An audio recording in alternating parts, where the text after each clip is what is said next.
함께 보실 하나님 말씀은 룻기입니다. 룻기 3장 10절 말씀. 룻기 3장 10절 말씀. 제가 가진 성경 구약 성경 405면입니다. 룻기 3장 10절. 우리 함께 한 목소리로 합독하시겠습니다. 함께 봉독합니다. 그가 이르되 내 딸아 여호와께서 내게 복 주시기를 원하노라. 내가 가난하건 부하건 젊은 자를 따르지 아니하였으니 내가 베푼 인애가 처음보다 나중이 더하도다. 아멘. 오늘도 주의 전을 찾으시고 각자의 자리에서 하나님께 예배하시는 우리 모든 성도님들에게 하나님의 은혜와 평강이 함께 하시기를 주님의 이름으로 축복합니다. 이제 봄 기운이 완연합니다. 봄이 되면 또 새로운 시작을 하게 되죠. 새로운 시작에는 항상 새로운 소망과 또 새로운 다짐이 함께합니다. 그러나 그 소망이 이루어지지 않고 좌절되면 그 소망이라고 하는 것이 순식간에 원망이라는 것으로 바뀌어지게 됩니다. 제가 한문을 한자 보여드릴까요? 예, 이게 무슨 자입니까? 원망입니다. 이게 원망. 원자가 여러분 무슨 원자입니까? 지금 원자가 마음심자하고 그 위에 원자를 제가 이렇게 보니까 누워 뒹굴 원자라고 합니다. 누워 뒹굴 원자인데 그걸 마음이 이렇게 받치고 있다라고 합니다. 지워주셔도 됩니다. 원망이라고 하는 것은 마음이 편하지 않아서 막 애가 쓰여서 누워 뒹구는 거예요. 밤잠 못 자고 누워 뒹구는 거예요. 누웠는데 마음이 계속 쓰이고 힘들고 어려워서 뒹굴 하면서 이 생각도 해봤다가 저 생각도 해봤다가 이런 고민도 했다가 저런 고민도 했다가 우리 마음을 그렇게 만드는 게 이게 원망이다라고 이렇게 이야기를 합니다. 여러 가지 일들로 인해서 마음이 상해서 밤새 뒹구는 모습, 이런 걱정들이 마음을 짓누를 때 원망이 툭툭 튀어나온다라는 그런 의미 아니겠습니까? 우리 소망을 원망으로 바꾸고 밤에 잠을 못 이루게 하는 것, 많은 것이 있습니다. 그 중에서도 대표적인 것을 꼽자면 결핍, 부족이라고 하는 것을 우리가 뽑을 수가 있습니다. 사람은 누구나 무언가가 부족하면 원망하게 되어 있습니다. 건강이 부족하든지 재물이 부족하든지 또한 명예가 부족하든지 무언가가 부족하면 원망을 하게 되어 있습니다. 이스라엘 백성들이 출애굽을 하고 나서 3일 만에 하나님께 원망을 합니다. 3일 만에 그들이 광야로 들어서서 3일 만에 물이 없어서 하나님께 원망을 하는 모습을 보게 되죠. 그리고 45일, 정확하게 45일이 지나서 그들이 하나님께 또 원망을 하죠. 먹을 것이 없어서 애굽의 고깃가마를 생각하며 하나님께 원망을 합니다. 아마 이스라엘 백성들이 출애굽을 하고 출애굽할 때 가지고 나온 물이 한 3일 정도치밖에 안 됐던 것 같아요. 음식은 40일, 적어도 한 40일, 45일 정도밖에 되지 않았던 것 같아요. 그래서 물이 떨어지고 3일 만에 그들이 출애굽기 15장에 보면 물이 없어서 3일 만에 그들이 원망을 합니다. 출애굽기 16장에 보면 출애굽한 지 2달째 보름날, 그러니까 45일이지요. 정확하게 따지면 45일 날 먹을 것이 없어서 애굽의 고기가마를 생각하며 원망을 하였다라고 이렇게 이야기를 합니다. 그러니까 그들이 가지고 나왔던 아마 물과 음식들이 다 바닥이 났던 것 같아요. 그러고 나니 그 부족함이 자기들의 몸에 느껴지게 되니 이게 하나님께 원망으로 나타나는 겁니다. 바로 피부에 와닿으니, 없음이, 결핍이 자기들의 피부에 바로 와닿으니 그게 하나님께 원망으로 나타나는 것을 보게 되죠. 근데 여러분, 이들은 원망하기 이전에 더 하나님을 의지해야 되는 사람들이었어요. 왜냐하면 이 사람들은 극적인 하나님의 이적을 본 사람들이었어요. 출애굽을 할 때도 이전에 벌써 10개의 재앙을 하나님으로부터 내려진, 애굽 땅에 내려진 그 10개의 재앙을 다 본 사람들이었어요. 다 보고 다 경험한 그런 사람들이었습니다.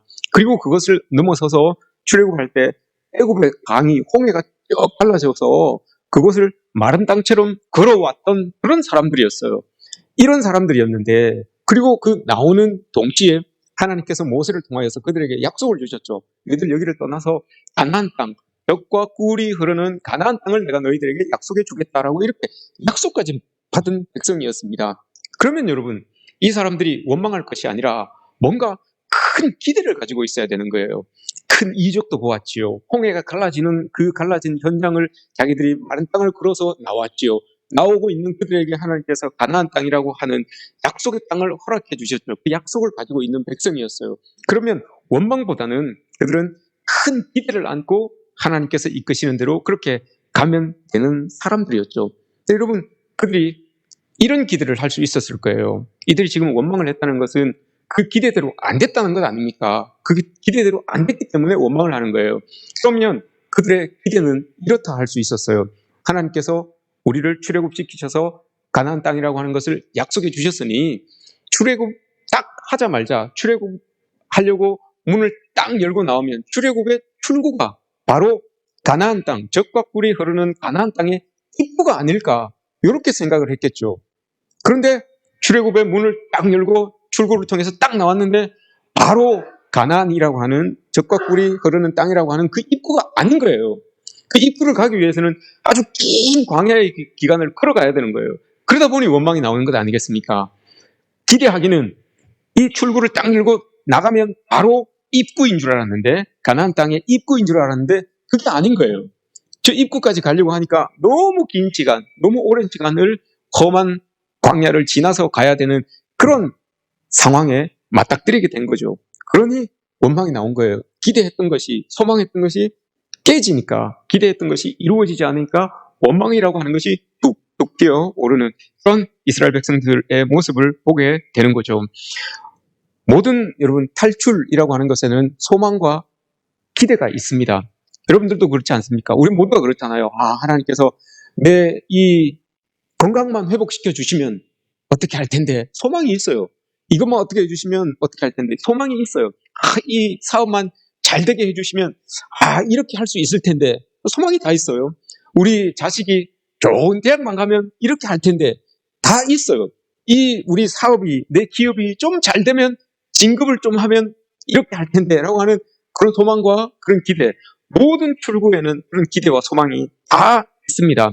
그런데 이게 여러분 이루어지지 않을 때 원망이 나오죠. 기대했는데 건강이 회복되지 않았어요. 기대했는데 진급이 되지 않았습니다. 기대했는데 사업이 잘 이루어지지 않았어요. 그러면 자연스럽게 원망이라고 하는 것이 대두됩니다.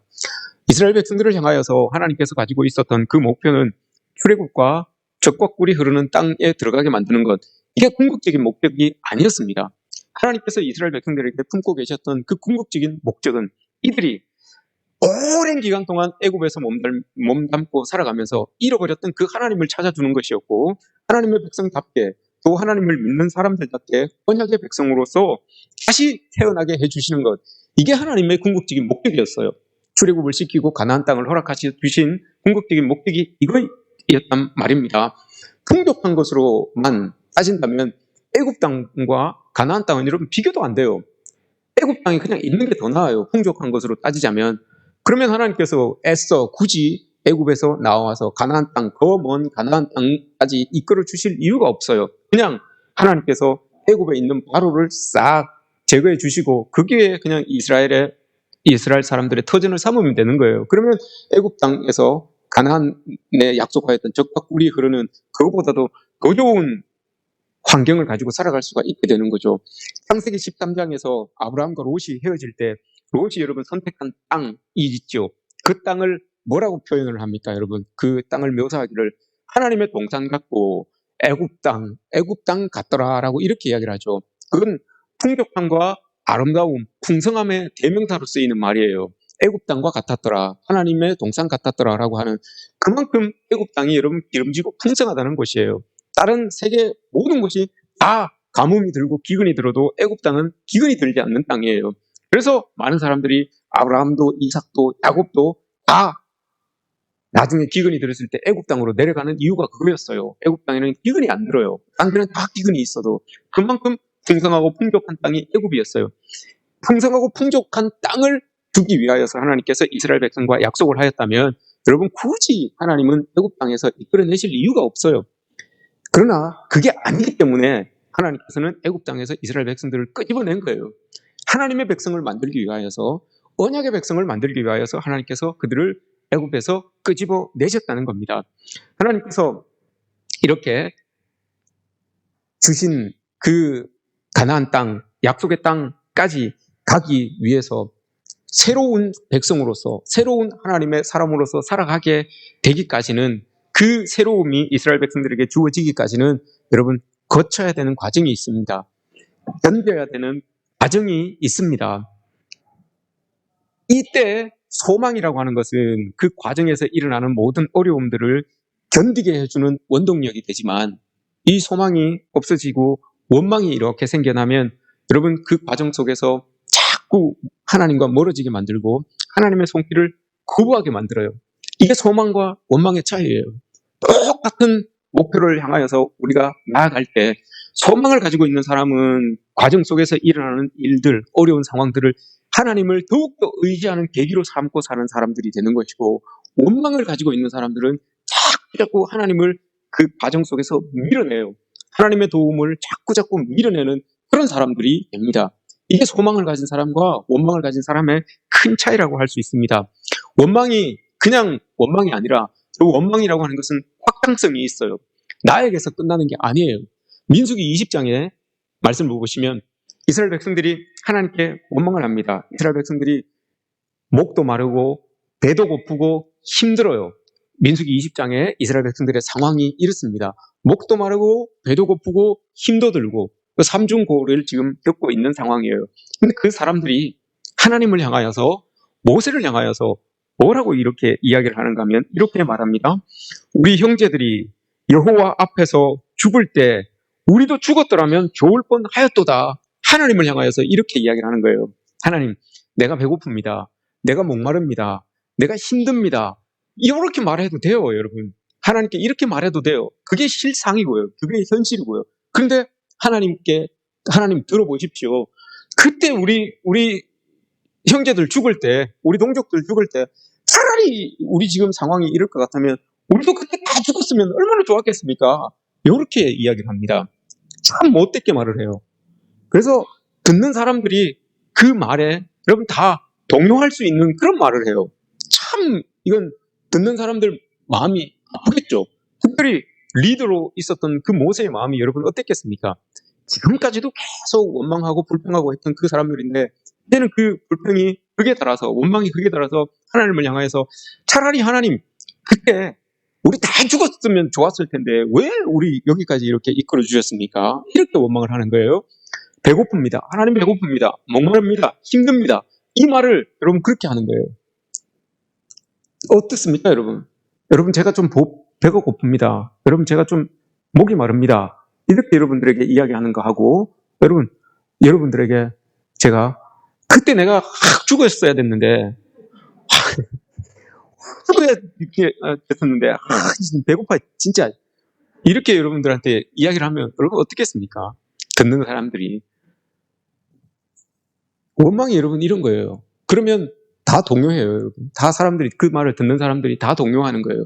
그래, 하나님이 못했기 때문에, 리더가 못했기 때문에 우리가 이렇게 된 것 아니냐. 이렇게 사람들이 다 동요하게 되어 있어요. 이걸 지금 이스라엘 백성들이 이렇게 하는 거예요. 원망이라고 하는 게 여러분 이렇게 확장성을 가지고 있는 거예요. 나 하나에서 끝나는 것이 아니라, 그래도 하나님은 하나님이신 것이, 이렇게까지 이야기하는데도 하나님은 모세를 향해서, 야, 저기 반석을 가르쳐서 저기 물 터뜨려서 줘라라고 이렇게 이야기를 하시죠. 이게 여러분 하나님이에요. 그런데 하나님은 하나님이신데 인간은 그렇지 못해요.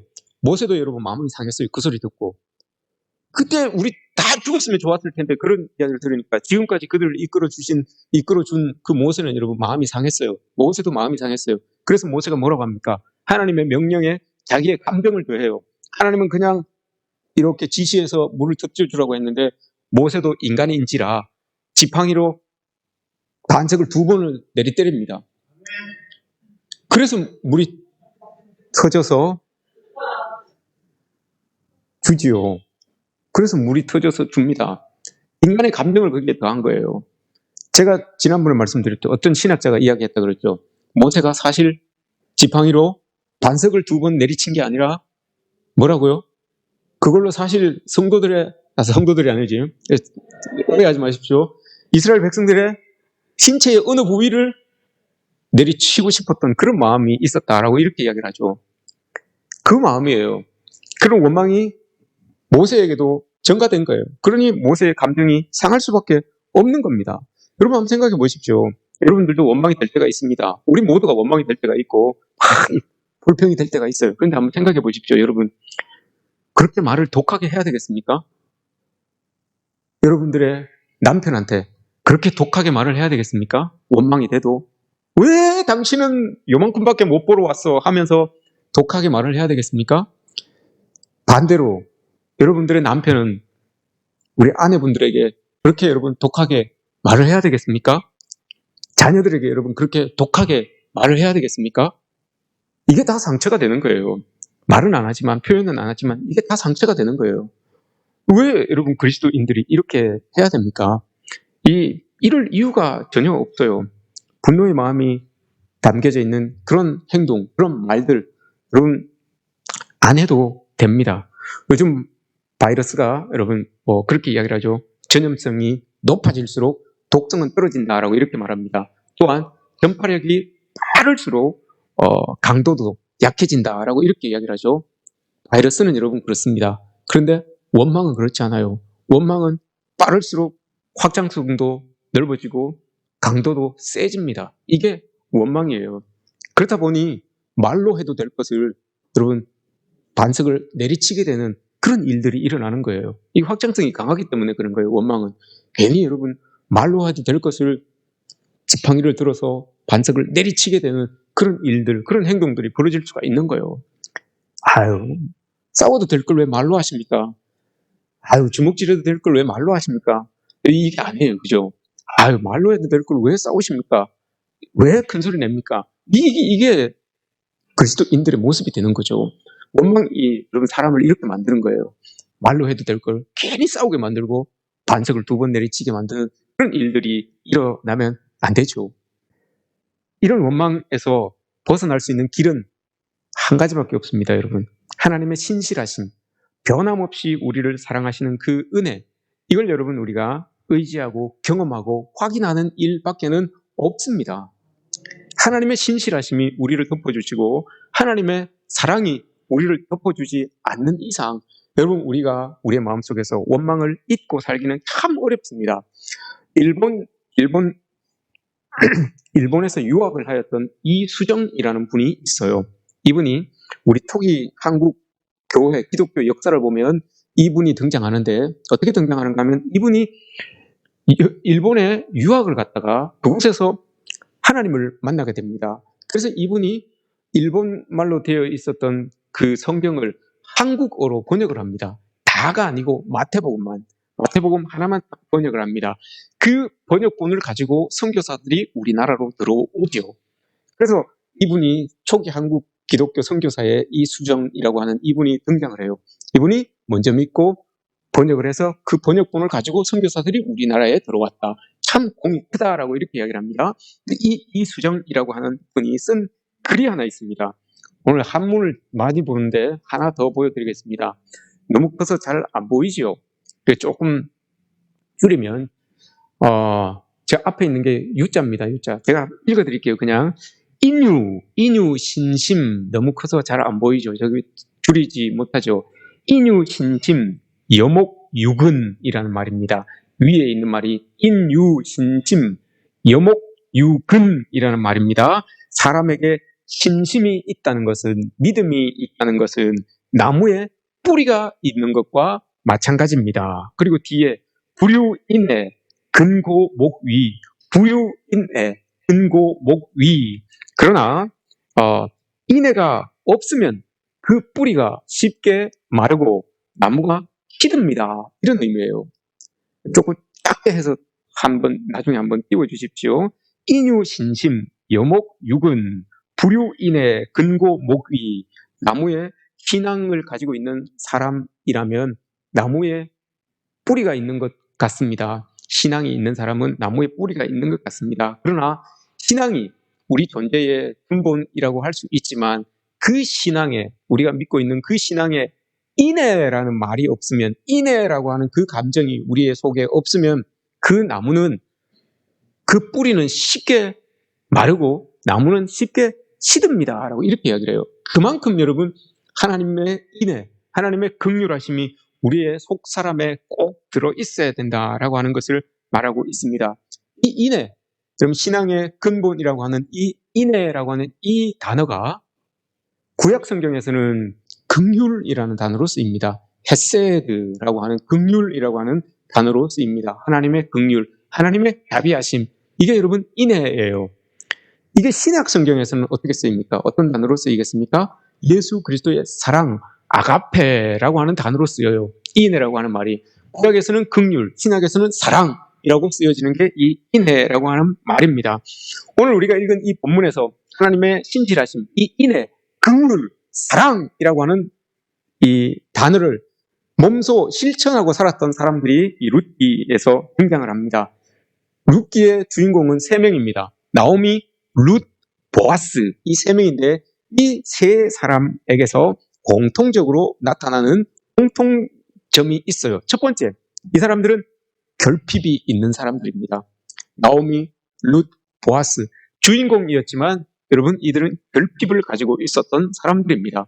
나오미라고 하는 이 여인은 제일 처음에 먹고 사는 문제 때문에 여러분 이주를 한 사람이에요. 먹고 사는 문제 때문에 이민을 떠났던 사람인데 그 이민 간 곳에서 남편도 잃고 두 아들도 잃어버린 아무것도 가진 게 없는 상태가 되어버리는 그런 여인이 되어버립니다.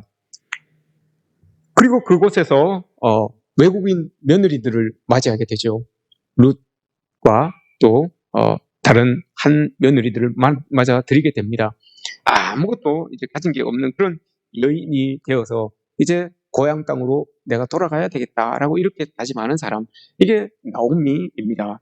두 번째, 룻이라고 하는 사람은 외국인 남편이죠. 그러니까 룻의 입장에서 봤을 때 외국인 남편과 국제 결혼을 한 사람입니다. 국제 결혼을 했는데 그 남편이 죽었어요. 이제 자기 옆에 연로한 시어머니만 떡하니 남아있는 그런 상황입니다. 시어머니를 따라서 낯선 나라로 자기 고향을 버리고 낯선 나라로 올라오게 된 그런 여인이 룻이라고 하는 여인입니다. 보아스도 마찬가지입니다. 보아스는 룻에서 보면 먹고 살만한 유력자인 것처럼 보여지죠. 그러나 이 사람에게도 여전히 결핍이란 것이 있었습니다. 가장 중요한 결핍, 자식이 없었습니다. 왜냐? 결혼을 못했기 때문에. 이 사람이 참 유력자였는데 가진 것, 먹고 살만한 가진 것이 많았던 사람이었는데도 불구하고 결혼을 못했어요. 늦은 나이까지 결혼을 못했어요. 왠지는 모르겠어요. 결혼을 못한 이유가 성경책에는 기록되지 않았어요. 뭐 얼굴이 너무 잘생겼는지 또 뭐 성격이 별로 여자들이 좋아하는 성격이 아닌지 그건 모르겠어요. 그건 성경에 기록되지 않았는데 하여튼 이 사람이 결혼을 못해서 아직까지 가정을 꾸리지 못하고 자기의 애를 잊지 못하는 그런 결핍을 가지고 있었던 사람들입니다. 남성이나 여성이나 그 당시에 자녀가 없다는 것은 가정을 꾸리지 못했다는 것은 참 여러분 수치고 부끄러움이었어요. 사람들에게 손가락질 받는 일이었어요. 아무 잘못도 하지 않았지만 자녀가 없다는 그거 하나만의 이유로도 손가락질 받는 그런 시대였어요. 그게 참 큰 수치였어요. 그러니 이들 모두는 다 자녀가 없어요. 이들 모두는 다 자녀가 없기 때문에 괜히 손가락질 받는 수치를 당하게 되는, 결핍으로 인하여서 수치를 당하게 되는 그런 상황에 처해 있는 사람들이 이 3명이었어요. 또 하나의 공통점이 있습니다. 이들이 결핍을 경험하고 살아가는 사람들이지만 그럼에도 불구하고 그 상황과 그 처지를 탓하면서 살아갔던 사람들이 아니라 오히려 하나님의 신실하심과 하나님의 인애, 자비하심, 이것을 닮아가는 사람들이었다는 겁니다. 이것을 닮아가는 사람들이었다는 거예요. 두 아들이 죽자, 남편이 죽자 이제 나오미가 자기 고향으로 돌아옵니다. 룻기 1장 6절에서 이렇게 이야기를 하죠. 그가 나오미가 고향으로 돌아가기로 마음을 먹었다라고 이렇게 이야기를 합니다. 돌아가다라고 하는 이 말은 그냥 자기가 발걸음을 돌려서 이 이국 땅에서 고향 땅으로 돌아가다, 이 말이 여러분 아니에요. 슈브라고 하는 이 단어를 썼는데 돌아가다라고 하는 이 말은 회개하다, 돌이키다, 이 말이에요. 근데 나오미가 지금 그 이국 땅에서 돌이키고 회개한 것은 이제 나의 삶의 자리를 하나님께로 다시 돌려야 되겠다. 하나님을 향하여서 나의 시선을 다시 한번 돌려야 되겠다. 이 말이에요. 그냥 발걸음을 돌려서 이국에서 내 고향으로 간다. 이 말이 아니라 내가 멀어져 있던 그 하나님과의 관계를 다시 회복하겠다. 이런 의미를 가지고, 이런 다짐을 가지고 이제 고향 땅으로 돌아간다는 거예요. 그렇게 돌아가려고 삶의 초점을 다시 한번 내가 하나님께로 맞추겠습니다 라고 이렇게 다짐을 한 거예요. 그렇게 하나님께로 자기 삶을 돌이키고 나니까 자기 곁에 있었던 그 두 며느리가 보이는 거예요. 두 며느리가 보이는 거예요. 남편을 잃고 아무것도 가진 게 없는 그 두 며느리를 자기가 데리고 가면 그게 무슨 참 어려움입니까? 두 며느리에게. 그래서 이 나오미가 며느리들에게 새로운 인생을 딱 부여해 줍니다. 너희들 가라. 너희들 고향집으로 돌아가라. 가서 새살림 차려서 잘 살아라. 이렇게 이야기를 합니다.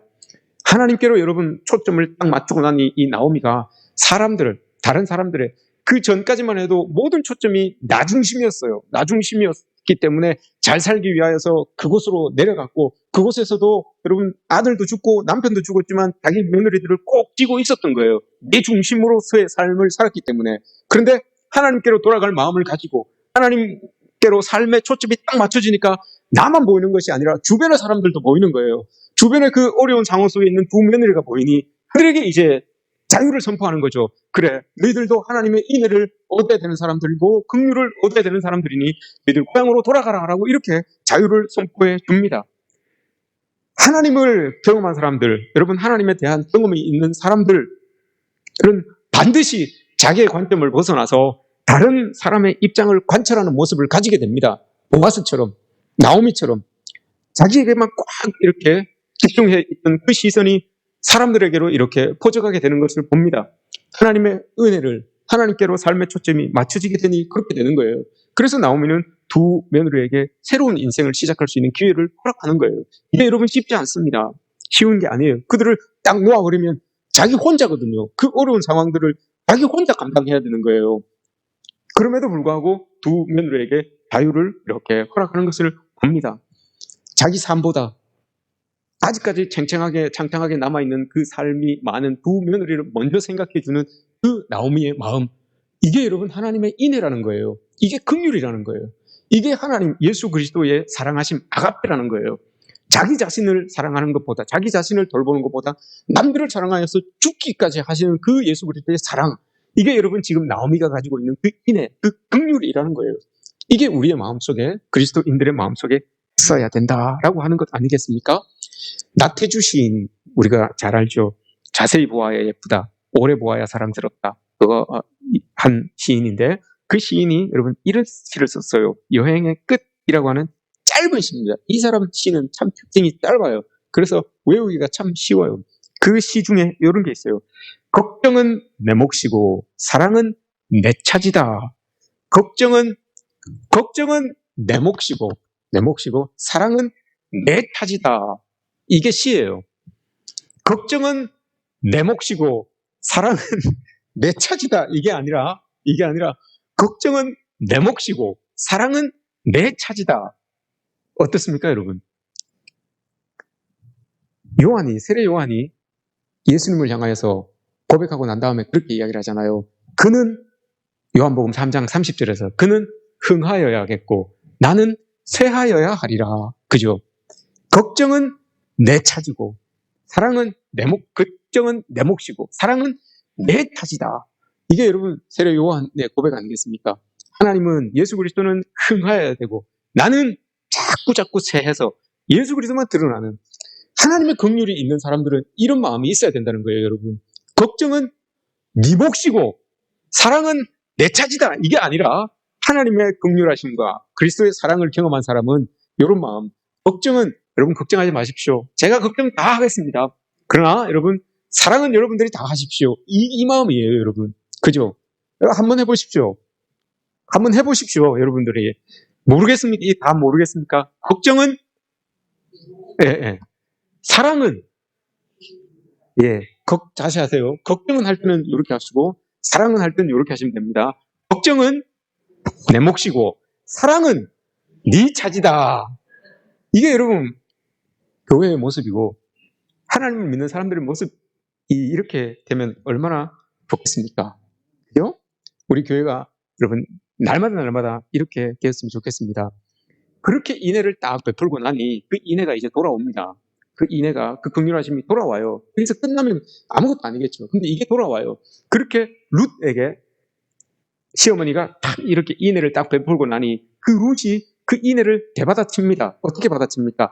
아이, 그럴 수 없습니다. 나는 어머니를 따라가겠습니다. 어머니를 따라가서 누구 복양할 사람도 없는데 누가 지켜줍니까? 젊은 저라도 열심히 일해서 당신을 내가 복양하겠습니다. 라고 이렇게 그 어머니에게 자기의 받았던 인애를 뻥 튀겨서 돌려줍니다. 뻥 튀겨서 이렇게 돌려줍니다. 이 인애가 이제 슬슬 돌기 시작합니다. 엄마가 며느리에게 주었던 그 인애가 며느리에게 와서 그 며느리가 그걸 더 크게 만들어서 다시 시어머니에게 돌려주고 또 돌아간 그 시어머니에게 주었던 그 긍휼이 또 다른 사람에게 또 넘어가서 거기에서 더 커진 긍휼하심으로 이렇게 돌아오게 되는 것. 이게 룻기의 여러분 내용입니다. 작은 긍휼 하나를 누구에게 딱 베풀었는데 그 긍휼이 그 사람이 받아서 그걸 더 크게 만듭니다.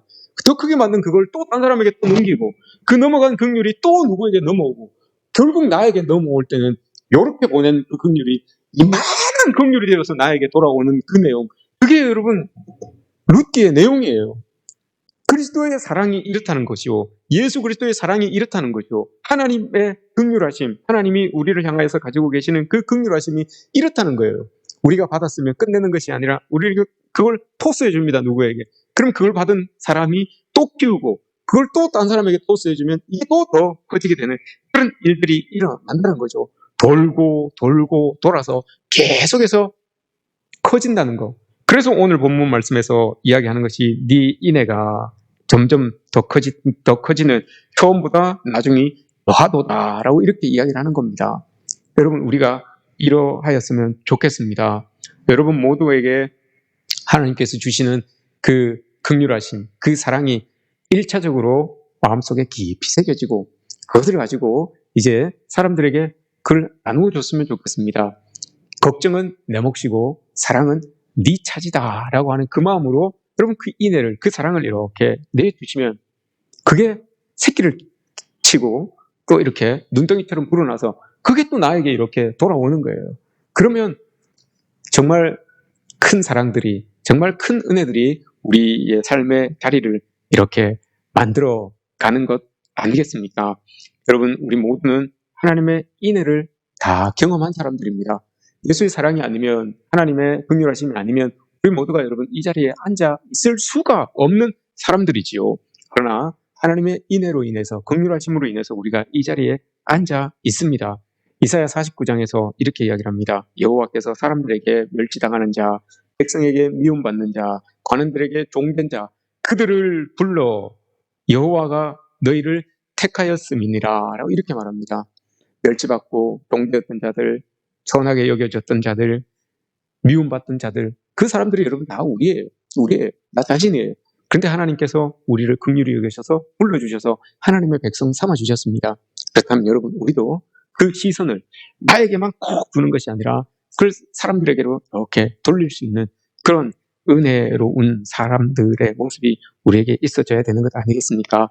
여러분, 젊은 친구들이 하는 게임 중에 폭탄 돌리기 게임이 있습니다. 폭탄 돌리기 게임. 이만한 폭탄에 그 다이아마이트 심을 이렇게 달아서 불을 탁 붙입니다. 그럼 이게 탁 오겠죠. 그죠? 폭탄이 이만한 폭탄이 있는데 심이 다 타면 뻥 터지는 거예요. 이게 내가 가지고 있는 동안 터지지 않아야 되는 거죠. 그래서 빨리 딴 사람에게 넘기는 거예요. 빨리 딴 사람에게 이렇게 자꾸 넘겨지는 거죠. 이걸 폭탄 돌리기 게임이라고 합니다. 여러분, 그리스도인들은 이런 폭탄 돌리기 게임을 하면 안 됩니다. 나한테만 넘어가면 되지. 여러분, 이 마음이 있으면 안 돼요. 이 마음 가지고, 우리 교회 뭐 힘들다고 하는데, 나만 아니면 되지. 우리 성도 힘들다고 하는데, 나만 아니면 되지 하면서 얼른 자기에게 온 폭탄을 옆 사람에게 이렇게 던져주면 안 돼요. 그 폭탄을 잘라내든지, 아니면 밖에 집어 던지든지, 우리는 그 폭탄을 돌리는 사람들이 아니라, 인애와 긍휼과 사랑을 돌리는 사람들이 되어야 되는 겁니다. 내가 이만한 그 사랑을 들고 옆 사람에게 이렇게 넘겨주고 그 옆 사람은 또 옆 사람에게 넘겨주고 하면 그게 나중에 여러분 더 큰 사랑으로, 더 큰 인애로 나에게 돌아올 수 있다는 거, 그걸 룻기에서 지금 우리에게 보여주고 있습니다. 여러분들의 삶이 정말 인애와 긍휼, 이게 넘쳐나는 그런 삶이 되었으면 좋겠습니다. 오늘 이수정 씨가 말씀하신 것처럼 여러분 신앙 속에 인애가 없으면 그 나무가 뿌리가 짙게 마르고 나무가 시든다라고 이렇게 이야기를 했습니다.